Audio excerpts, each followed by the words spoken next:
ಗಣೇಶ ವಿಸರ್ಜನೆ ವೇಳೆ ಲಾಠಿ ಚಾರ್ಜ್ ವಿಚಾರವಾಗಿ ಪೊಲೀಸರ ವಿರುದ್ಧ ಕೇಂದ್ರ ಸಚಿವ ಪ್ರಹ್ಲಾದ್ ಜೋಶಿ ಆಕ್ರೋಶವನ್ನು ವ್ಯಕ್ತಪಡಿಸಿದ್ದಾರೆ.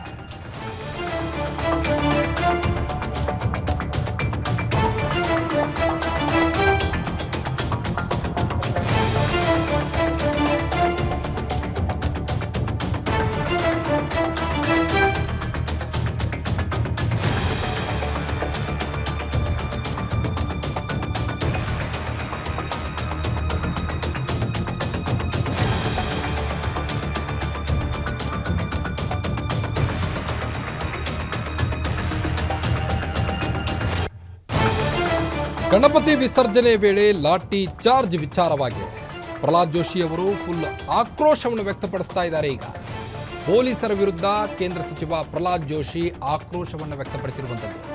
ಧಾರವಾಡದ ನರೇಂದ್ರ ಗ್ರಾಮದಲ್ಲಿ ನಡೆದಿದ್ದಂಥ ಲಾಠಿ ಚಾರ್ಜ್ ವಿಚಾರವಾಗಿ ಗರಂ ಆಗಿದ್ದಾರೆ.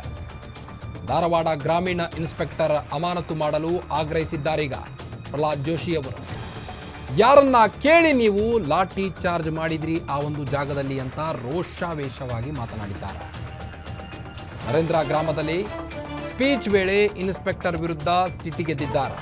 ಮೈಕ್ ಕೆಳಗೆ ಎಸೆದು ಪ್ರತಿಭಟನೆಗೆ ಕರೆ ನೀಡಿದ್ದಾರೆ ಪ್ರಹ್ಲಾದ್ ಜೋಶಿ ಅವರು.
ಬನ್ನಿ, ಈ ಬಗ್ಗೆ ಇನ್ನಷ್ಟು ಹೆಚ್ಚಿನ ಅಪ್ಡೇಟ್ಸ್ ಕೊಡ್ತಾ ಹೋಗ್ತಾರೆ ಧಾರವಾಡದ ರಿಪೋರ್ಟರ್ ಶ್ರೀಧರ್.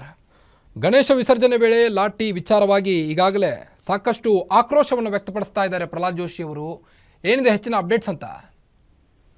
ಖಂಡಿತ ಕಾರ್ತಿಕ್, ಈಗಾಗಲೇ ಕಳೆದ ವಾರವಷ್ಟೇ ನಡೆದಂತ ಘಟನೆ ಇದು. ಈಗಾಗಲೇ ಧಾರವಾಡದ ತಾಲೂಕಿನ ನರೇಂದ್ರ ಗ್ರಾಮದಲ್ಲಿ ನಡೆದಂತದ್ದ ವಿಚಾರವಾಗಿ ಈಗಾಗಲೇ ಅಲ್ಲಿ ಡಿಜೆಗಳ ಮಧ್ಯೆ ಒಂದಿಷ್ಟು ಗಲಾಟೆ ಆಗಿತ್ತು. ಎರಡು ಡಿಜೆಗಳ ಮಧ್ಯೆ ಒಂದಿಷ್ಟು ಯುವಕರು ಹೋಗಿ ಡ್ಯಾನ್ಸರ್ನ ಮಾಡ್ತಿದ್ರು. ಅಷ್ಟೇ ಅಲ್ಲದೆ ಡ್ಯಾನ್ಸ್ಗಳ ಅತಿರೇಕವಾಗಿ ಒಂದಿಷ್ಟು ಜನರು ಯುವಕರು ಕೂಡ ವರ್ತಿಸಿದ್ರು. ಅದನ್ನಾದ್ಮೇಲೆ ಅಲ್ಲಿನ ಧಾರವಾಡದ ಗ್ರಾಮೀಣ ಪೊಲೀಸರು ಕೂಡ ಅದನ್ನ ಖಂಡಿಸಿ ನೇರವಾಗಿ ಒಂದಿಷ್ಟು ಜಗಳವನ್ನ ಮಾಡುವ ವಿಚಾರವಾಗಿ ಮಾಡಿದ್ರು. ಈ ನಿಟ್ಟಿನಲ್ಲಿ ಧಾರವಾಡದ ಗ್ರಾಮೀಣ ಪೊಲೀಸರು ಮಧ್ಯಸ್ಥಿಕೆ ವಹಿಸಿ ಅವ್ರನ್ನ ತಿಳಿಗೊಳಿಸ್ಬೇಕು ಅನ್ನೋ ವಿಚಾರವಾಗಿ ಅವ್ರನ್ನ ಬೇರೆ ಕಡೆ ಹೋಗ್ಬೇಕು ಅನ್ನೋ ವಿಚಾರವಾಗಿ ಮಾತಾಡಿದ್ರು. ಆದ್ರೆ ಇವೆಲ್ಲರ ನಡುವೆ ಎಲ್ರೂ ಕೂಡ ಒಂದಿಷ್ಟು ಜನರು ಅಥವಾ ಒಂದಿಷ್ಟು ಯುವಕರು ಕೂಡ ಒಂದೇ ಕಡೆ ಸೇರಿದ್ರಿಂದ ಅಲ್ಲಿ ಲಘು ಲಾಠಿ ಪ್ರಾರಂಭ ಇತ್ತು.